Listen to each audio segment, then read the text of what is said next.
हाँ तो बच्चों, 10th में आ गए। जिस सब्जेक्ट को अब मैं आपका लूँगा वो है साइंस। पहली बात तो ये कि ये साइंस होती क्या है, साइंस का कोई मीनिंग भी है? तो हम कहते हैं इसका मीनिंग है जानना, टू नो, किसी भी चीज़ के बारे में जानना, ठीक है, और उसका प्रैक्टिकल मीनिंग जानना। इसका एक और नाम है, बड़ी ही अच्छी भाषा है हिंदी, उसमें वो है विज्ञान। विज्ञान अगर मैं इसका नाम डीमर्ज करना चाहूँ तो वो ही निकलेगा प्रैक्टिकल नॉलेज।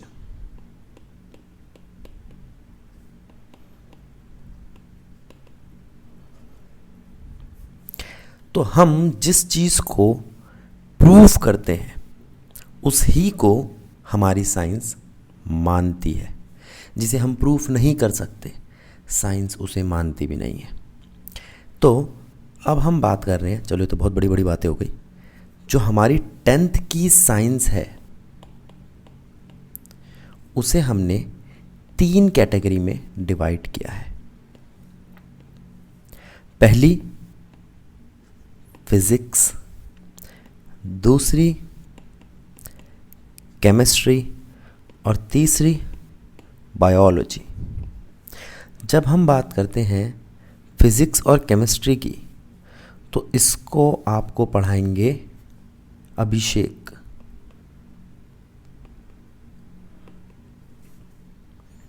यानी कि मैं। और जब हम बात करते हैं बायोलॉजी की तो इसको आपको पढ़ाएंगे अजय सर। इनसे भी बात करनी हो तो इस नंबर पे संपर्क कर सकते हैं, बशर्ते बकवास की बात ना करो इस नंबर पे, ठीक है। तो अभी हमने ये समझा कि साइंस क्या है और आपकी साइंस इस साल कौन लेगा। बायोलॉजी के लिए अजय सर और फिज़िक्स एंड केमिस्ट्री के लिए मैं। थोड़ा सा गड़बड़ चल रहा है, लॉकडाउन का पीरियड चल रहा है, तो अभी क्लासेस ऑनलाइन होंगी, फिर धीरे धीरे हम ठीक कर देंगे इसको। तो केमिस्ट्री उठा रहे हैं हम आपकी चैप्टर 1, नाम है केमिकल रिएक्शन, ठीक है। तो केमिकल रिएक्शन तो हम समझें, लेकिन पहले ये तो पता चले केमिकल क्या है। हम केमिकल किसे समझते हैं? ये वर्ड केमिकल है क्या? भैया केमिकल वो चीज़ें होती हैं जो आपको बताई गई हैं, जैसे जो हमें नेचर से नहीं मिलती, ठीक है। जो चीज़ नेचर से नहीं मिलती वो केमिकल है। बिल्कुल गलत। सब कुछ जो भी इस दुनिया में आपको दिखाई दे रहा है वो सब केमिकल ही है। H2O नेचर ही देता है आपको, केमिकल है। अच्छा, पेड़ पौधों में लीव्स होती हैं, जिसे जहाँ से असली वर्ड निकला है हर्ब, ये भी केमिकल ही है। इनका अपना एक केमिकल फॉर्मूला होता है, और जिसे आप केमिकल मानते थे अब तक ले लैंग्वेज में, यानी कि ड्रग्स, वो तो है ही केमिकल। तो सब कुछ केमिकल है, ये भी और ये भी। जो नेचुरल मिला है, जो मैनमेड है, दोनों केमिकल्स ही हैं।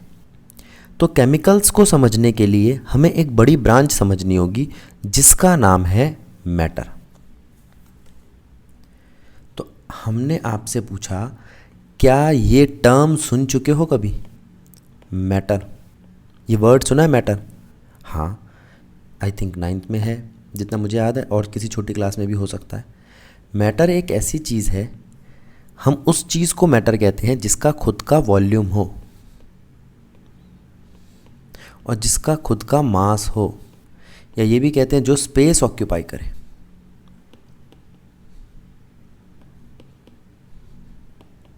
ठीक है। तो जो स्पेस ऑक्यूपाई करे, जिसका मास हो, उसको हम मैटर कहते हैं। इसका मतलब लाइट तो मैटर नहीं है जी, बिल्कुल। हमारी दुनिया की चीज़ें, हमारा जो यूनिवर्स है वो दो तरीके की चीज़ों में बांटा गया है, मैटर और एनर्जी। मैटर और एनर्जी, ठीक है। तो मैं यहाँ लिख देता हूँ, हमें यूनिवर्स की बात करते हैं जब हम, तो यूनिवर्स को हम दो चीज़ों में बांटते हैं, मैटर और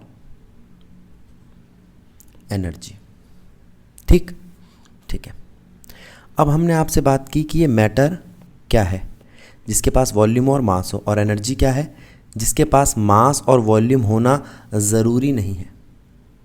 हाँ, मैं एक एग्जांपल दे सकता हूँ आपको एनर्जी का, जो आपने देखी भी है, लाइट। और अगर मैं ये कहूँ कि किसी भी चीज़ को देखने के लिए ज़रूरी है तो गलत नहीं होगा। अब अगर मैं मैटर की प्रॉपर्टीज़ देखो तो वॉल्यूम, मास और इन दोनों को डिवाइड करता हूँ तो एक फ्री में चीज़ मिल जाती है, डेंसिटी। क्या होती है डेंसिटी बताऊँगा, ठीक है। तो हमने कहा ये एक फिज़िकल क्वांटिटी है, फिज़िकल क्वांटिटी में आपका मास भी आ रहा है, आपका वॉल्यूम भी आ रहा है, आपकी डेंसिटी भी आ रही है। तो मास डिवाइडेड बाय वॉल्यूम ही होती है डेंसिटी। डेंसिटी का मतलब होता है वो चीज़ कितनी डेंस है। एग्जाम्पल लूँ मैं एयर का, तो एयर कम डेंस है किसके मुकाबले में, वाटर के मुकाबले में। और वाटर कम डेंस है किसके मुकाबले में, एक आयरन के पीस के मुकाबले में। तो यहाँ से डेंसिटी यहाँ और यहाँ से डेंसिटी यहाँ इंक्रीज़ कर रही है। कौन इंक्रीज़ कर रही है, डेंसिटी, यानी कि मास और वॉल्यूम का रेशो, ठीक है। फिर एक टर्म आती है वेट। अब ज़्यादातर बच्चे सोचते हैं वेट और मास एक ही बात है। नहीं, वेट अलग चीज़ होती है और मास अलग चीज़ होती है। किसी भी चीज़ के अंदर, किसी भी किसी भी मैटर के अंदर कितना उसका फिजिकल कंटेंट है, ये है उसका मास, ठीक है। ये कभी चेंज नहीं होता, ये हमेशा कांस्टेंट रहता है। लेकिन उसी मास को अगर मैं एक्सेलरेशन से मल्टीप्लाई करता हूं तो मुझे एक फोर्स मिलती है। क्या मिलती है, फोर्स।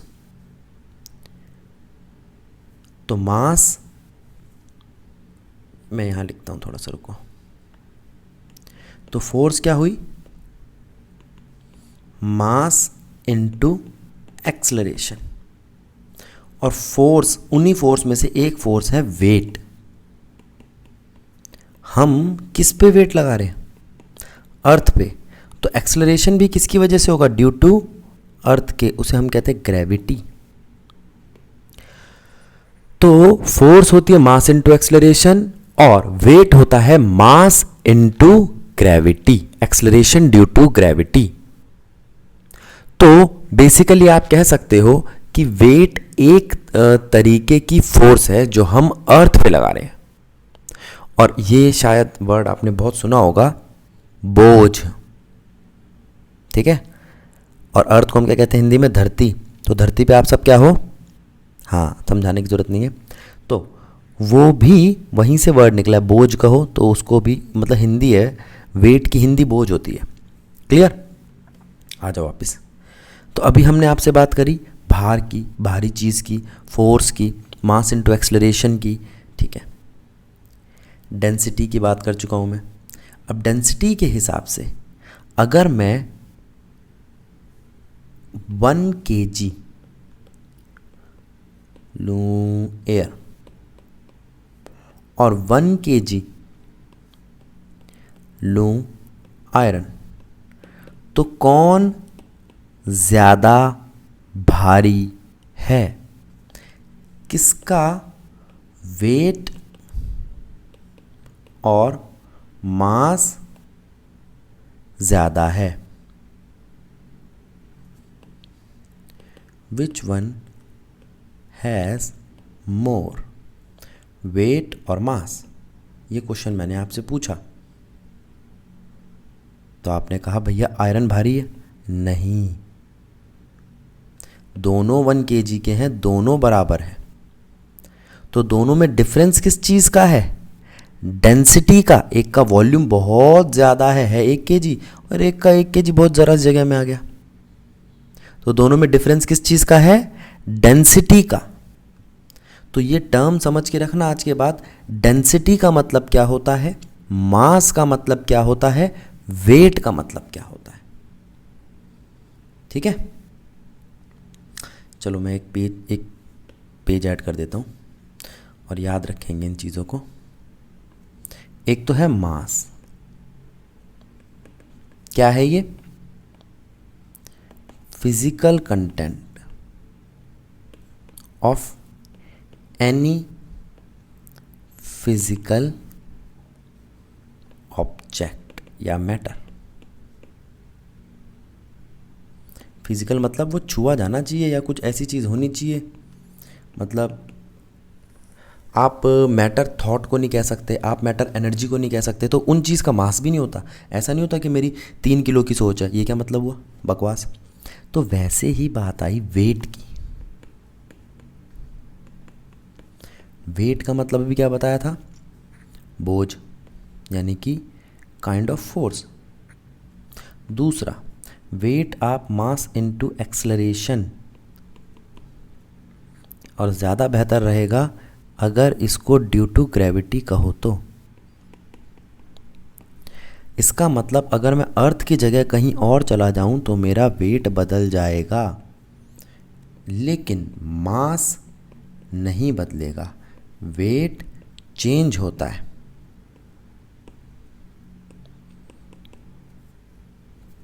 प्लैनेट के साथ, लेकिन मास कांस्टेंट रहता है।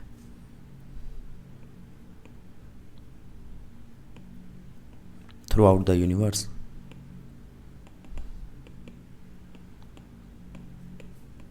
आगे फिर तीसरी चीज थी डेंसिटी, मास पर यूनिट वॉल्यूम। ये होती है आपकी डेंसिटी। कोई चीज़ कितनी भारी है कैसे पता चलेगा? तो भारी में आप वेट मत, एक तो वेट से भारी पता चलेगा, और डेंसिटी का मतलब वो कितनी डेंस है। जैसे एयर की डेंसिटी कम है पानी की डेंसिटी से, पानी की डेंसिटी कम है आयरन के पीस की डेंसिटी से। ठीक है, चलो अब हमने कहा भैया मैटर को आप क्लासीफाई कैसे करोगे? 2 तरीके से क्लासीफाई करेंगे, फिजिकली या केमिकली। तो सबसे पहले तो मैंने मैटर लिया और उसको क्लासीफाई किया केमिकली। किन किन चीज़ों में? एलिमेंट, कंपाउंड और आपका मिक्सचर। आ जाओ। एलिमेंट का मतलब प्योर स्टेट, एलिमेंट का मतलब प्योर स्टेट। कंपाउंड का मतलब कॉम्बिनेशन ऑफ 2 और मोर केमिकल स्पीशीज़। क्या होती हैं केमिकल स्पीशीज़ अभी थोड़ी देर में बताऊंगा, लेकिन होनी चाहिए फिक्स्ड रेशियो में। याद रखना इस बात को, जो कंपाउंड है उनकी रेशियो फिक्स होनी चाहिए, उनके अंदर केमिकल स्पीशीज़ की रेशियो फिक्स होनी चाहिए। जैसे कार्बन और ऑक्सीजन, अगर मैं इनकी रेशियो निकालूं तो 1 कार्बन 2 ऑक्सीजन मिलकर कार्बन डाइऑक्साइड बनाते हैं, और 1 कार्बन और 1 ऑक्सीजन मिलकर कार्बन मोनोऑक्साइड बनाते हैं। दोनों कंपाउंड बहुत अलग हैं, इनमें कोई लेना देना ही नहीं है आपस में। ठीक है, कॉम्बिनेशन ऑफ 2 और more chemical species in any ratio क्या कहलाएगा? मिक्सचर। क्या कहलाएगा? मिक्सचर। आगे देखते हैं हमारे पास कौन कौन से एलिमेंट है। Hydrogen, oxygen, nitrogen, helium. ऐसे करते करते 122 एलिमेंट्स यहाँ लिखे हैं, मेरे ख्याल से 128 आ चुके हैं, क्योंकि अब कुछ मैन मेड एलिमेंट्स भी बनने लग गए हैं। ठीक है, अब इसके बाद बारी आती है कंपाउंड की, कंपाउंड भी बहुत सारे हैं, उसमें से एक एग्जाम्पल ले लिया H2O। H2O में 2 हाइड्रोजन है और 1 ऑक्सीजन है। इनकी मास रेशो भी चलती है, 2 मास हाइड्रोजन का है, 16 मास ऑक्सीजन का है। तो 1:8 की रेशो में आपको पानी मिलेगा। अब आपने कहा भैया मैं तो एक और केमिकल जानता हूँ H2O2, क्या वो पानी का बड़ा भाई है? बिल्कुल नहीं, यह हाइड्रोजन परऑक्साइड है। ये सफाई के काम आता है, पानी पीने के काम आता है। अगर हाइड्रोजन परऑक्साइड पी लिया तो साफ हो जाओगे। समझ गए ना? बाकी तुम खुद समझदार हो। अब बारी आती है मिक्सचर की, यानी कि चाय की, शिकंजी की। नींबू पानी बोलते हैं, दिल्ली में से शिकंजी भी बोलते हैं। लगता तो अजीब सा वर्ड है, जैसे किसी चाइनीज़ का वर्ड हो। चलो देखते हैं। अब ये शिकंजी और चाय, क्या इनके कॉम्पोजिशन चेंज हो सकते हैं? हाँ। एक नॉर्मल आदमी चाय में क्या डालेगा? टी लीव्स, पानी, मिल्क, शुगर। अब बात आती है एक अमीर आदमी की, वो डालेगा उसमें मसाला, पता नहीं मेरे को, कोई चाय का मसाला आता है, और जो मर्जी डाल ले, काजू डाल ले, ठीक है, बादाम डाल ले, जो मर्जी डाले, लेकिन वो फिर भी रहेगी चाय ही। कभी आपने सुना होगा कि भैया हमारे चाय में 1 चम्मच चीनी डाल दो, या मैं बिना चीनी के चाय पीता हूँ, कहलाती तो वो चाय ही है। यानी कि मिक्सचर में कॉम्पोजिशन से कोई फ़र्क नहीं पड़ता। अगर कोई कहे कि मैं टी में 1 स्पून शुगर डालता हूँ और एक जना कहे मैं 2 स्पून शुगर डालता हूँ, तो क्या बहुत बड़ा डिफरेंस आ जाएगा टी में? नहीं। या फिर आप ये कहो हाँ टेस्ट में फ़र्क आएगा, मैं खुद ही मान रहा हूँ। और दूसरी बात, जो कंपाउंड होते हैं ना, ये अपनी बेसिक प्रॉपर्टीज़, जब इनमें एलिमेंट्स कंबाइंड होते हैं तो अपनी बेसिक प्रॉपर्टीज़ खो देते हैं, लेकिन मिक्सचर के अंदर वो बेसिक प्रॉपर्टीज़ बरकरार रहती है। जैसे शुगर का काम मीठा करना है तो वो मीठा ही कर रही है, और मीठा कर देगी ज़्यादा डालोगे तो। कंपाउंड में ऐसा नहीं है, जहाँ कार्बन और ऑक्सीजन अलग अलग प्रॉपर्टी रखते थे, मिलने के बाद कुछ और ही चीज़ बन गए। चलो, तो मैटर के बारे में जानना ज़रूरी था। ठीक है, आगे चलते हैं। ये एग्जाम्पल दिए होंगे बेटा कभी क्लास में। फिजिकली मैटर को कैसे क्लासिफाई किया जाता है? फिजिकली जब हम मैटर को क्लासिफाई करने बैठते हैं तो वो आता है सॉलिड, लिक्विड, गैस में। Solid, liquid, gas. प्लाज्मा भी एक मैटर की ही स्टेज है, और एक और है बोस-आइंस्टीन। ठीक है, इनको हम बाद में कभी पढ़ेंगे। लेकिन सॉलिड, लिक्विड, गैस को किन किन फिजिकल प्रॉपर्टीज़ पर हम क्लासिफाई करेंगे? एक तो है उनका वॉल्यूम, उनकी shape, inter molecular force of attraction between them, और इंटर मॉलिक्यूलर स्पेस या डिस्टेंस। ये 4 बातें ऐसी है जिनके बेस पर हम सॉलिड, लिक्विड, गैस को क्लासिफाई कर सकते हैं। जिसका वॉल्यूम कांस्टेंट ना हो, बढ़ता रहे कम होता रहे, वो गैस। जिसका वॉल्यूम कांस्टेंट हो, वो सॉलिड या लिक्विड। जिसकी शेप ना बदले, वो सॉलिड। जिसकी शेप बदलती रहे, वो लिक्विड या गैस, वगैरह वगैरह। ठीक है, इंटरमॉलिक्यूलर स्पेस की बात करें तो सॉलिड में इंटरमॉलिक्यूलर स्पेस सबसे कम होता है, लिक्विड में ज़्यादा होता है, गैस में सबसे ज़्यादा होता है। ऐसी इंटरमॉलिक्यूलर फोर्स ऑफ अट्रैक्शन की बात करें तो सॉलिड में इंटरमॉलिक्यूलर फोर्स ऑफ अट्रैक्शन सबसे ज़्यादा होती है, लिक्विड में थोड़ा कम होती है, और गैस में बहुत कम होती है। आगे चलते हैं। अब जाके बात आई इस चैप्टर की पहली चीज़ की, नाम है रिएक्शन। हम किसी मैटर को किसी मैटर के साथ रिएक्ट कराएं और वो हमें कोई नया मैटर दे दे, तो उस प्रोसेस को रिएक्शन कहते हैं। अच्छा, ज़रूरी नहीं है दो मैटर मिलके ही एक मैटर दे, ऐसा भी हो सकता है एक मैटर दो मैटर में टूट जाए, उसे हम रिएक्शन कहते हैं। उसे हम क्या कहते हैं? रिएक्शन। रिएक्शन के दो हिस्से होते हैं, एक रिएक्टेंट जो रिएक्ट करते हैं और एक प्रोडक्ट जो हमें बन के मिलता है, और एक ये एरो जो ये बता रहा है कि रिएक्टेंट्स कन्वर्ट हो रहे हैं प्रोडक्ट में। और यहाँ पे काफ़ी सारी चीज़ें होती हैं, एक टाइम, एक रिएक्टेंट को प्रोडक्ट बनाने में कितना टाइम लगता है, एक फेज़, उस रिएक्टेंट की या प्रोडक्ट की फेज़ क्या है, सॉलिड है, लिक्विड है, गैस है, और एक और फेज़ है एक्वस है, क्या है, ठीक है। तो टाइम को हम आगे जाके पढ़ेंगे केमिकल काइनेटिक्स में कि जितना कम टाइम लगेगा उतनी रिएक्शन फास्ट होगी, जितना ज़्यादा टाइम लगेगा उतनी रिएक्शन स्लो होगी। इसका मतलब हम काइनेमेटिक्स पढ़ेंगे केमिकल रिएक्शंस का, और हम कोशिश करा करेंगे कि हर रिएक्शन जल्दी से जल्दी हो जिससे हमारा टाइम सेव हो। चलो, उसमें फिर आगे बातें करेंगे कैटलिस्ट वगैरह की, तब देखेंगे। अब अगर सोडियम रिएक्ट करता है क्लोरीन से तो वो क्या बनाता है? सोडियम का क्लोराइड। तो आपने कहा ठीक है भैया, समझ आ गया। अब मैंने कहा नहीं, एक चीज़ और बताता हूँ। सोडियम एक एक्टिव मेटल है, क्लोरीन एक गैस है, और सोडियम क्लोराइड एक सॉल्ट है।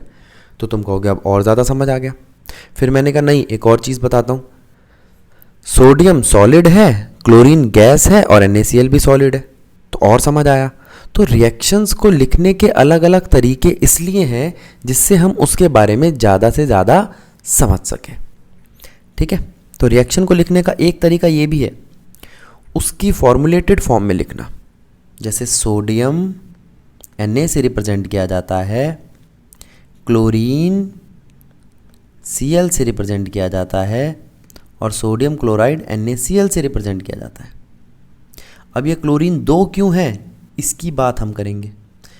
भैया Na+Cl लिख देते, Na+12Cl2 आपको देगा, NaCl ये क्यों लिखा, ठीक है, अभी बात करेंगे इसकी। इसके बाद अगर मैं सोडियम को क्लोरीन देता हूँ तो वो मुझे NaCl देता है।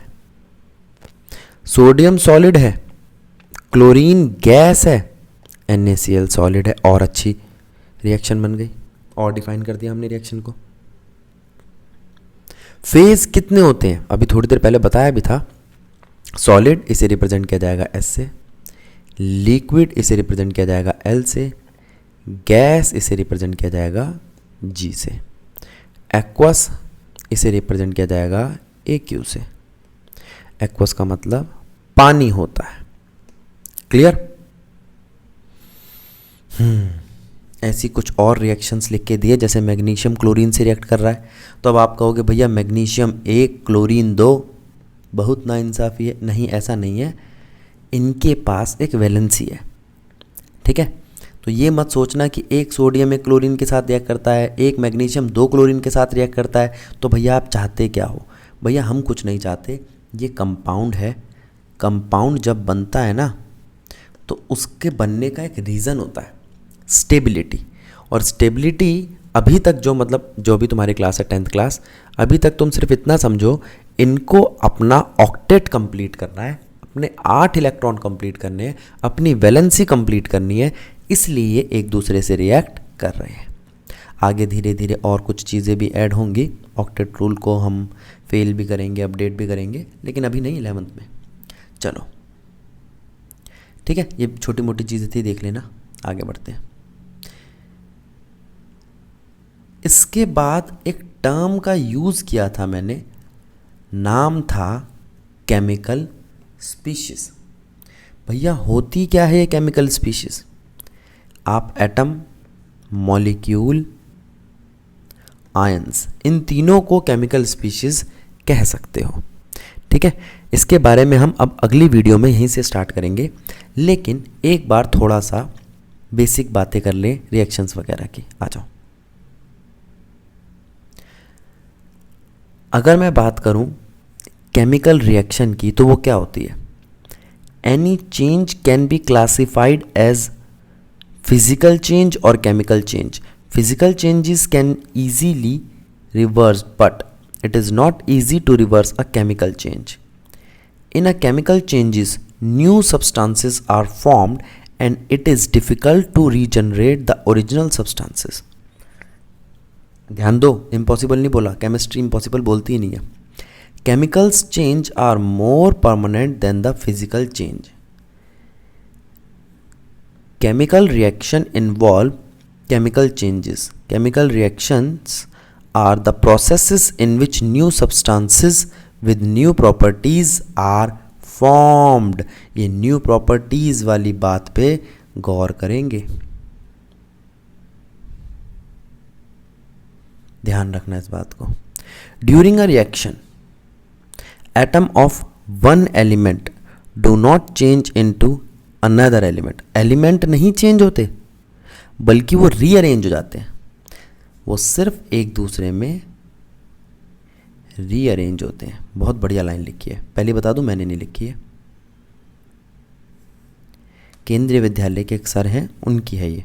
आगे एक ये बड़ी इंपॉर्टेंट चीज़ है. Magnesium ribbon burn with dazzling white flame and changes into a white powder. This powder is magnesium oxide. It is formed due to reaction between magnesium and oxygen. तो कहता है भैया ये आपका एनसीईआरटी का एग्जाम्पल है, इसे पढ़ना तो पड़ेगा ही. मैग्नीशियम को जब आप रिएक्ट कराते हो ना ऑक्सीजन से तो मैग्नीशियम का ऑक्साइड बनता है. ठीक है, ये रिएक्शन कराने से पहले एनसीईआरटी में लिखा हुआ है उस मैग्नीशियम को रब कर लेना चाहिए. क्यों रब कर लेना चाहिए? क्योंकि मैग्नीशियम बहुत जल्दी कोरोड हो जाता है एयर की प्रेजेंस में, मॉइस्ड एयर की प्रेजेंस में. क्यों? क्योंकि फर्स्ट और सेकंड ग्रुप एलिमेंट का सेकंड ग्रुप एलिमेंट्स का मेंबर है. तो उन दोनों ही ग्रुप की एक खासियत है, ये हाईली एक्टिव नेचर के होते हैं और इनका एक और नाम भी है एक्टिव मेटल्स. तो एक्टिव मेटल्स जैसे ही एक्सपोज होते हैं एयर की और मॉइस्चर की प्रेजेंस में तो ये अपने आप को कोरोड कर लेते हैं और कोरोजन होने के बाद वो आगे रिएक्शन नहीं करेगा. इसलिए अगर आप चाहते हो वो आसानी से ऑक्सीजन के साथ रिएक्शन करे तो पहले उस रिबन को ऊपर से थोड़ा सा घिस लिया करो, थोड़ा सा रब कर लिया करो. ठीक है, ये भी आपके एनसीईआरटी में क्वेश्चन आता है. आगे चलते हैं. तो ये रिएक्शंस की बातें हमने की. रिएक्टेंट और प्रोडक्ट क्या होते हैं मैंने बता दिया आपको. अच्छा, एक चीज़ नहीं बताई थी, वो ये थी characteristics of chemical reaction. In a chemical reaction, reactants are transformed into products.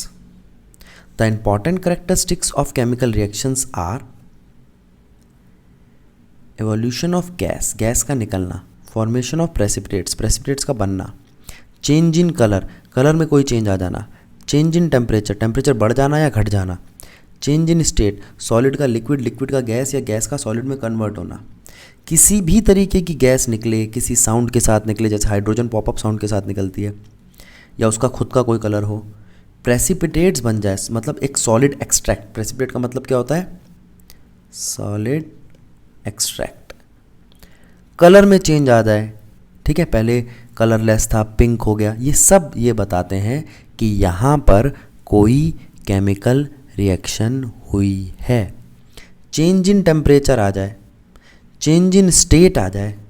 ठीक है, आगे चलते हैं.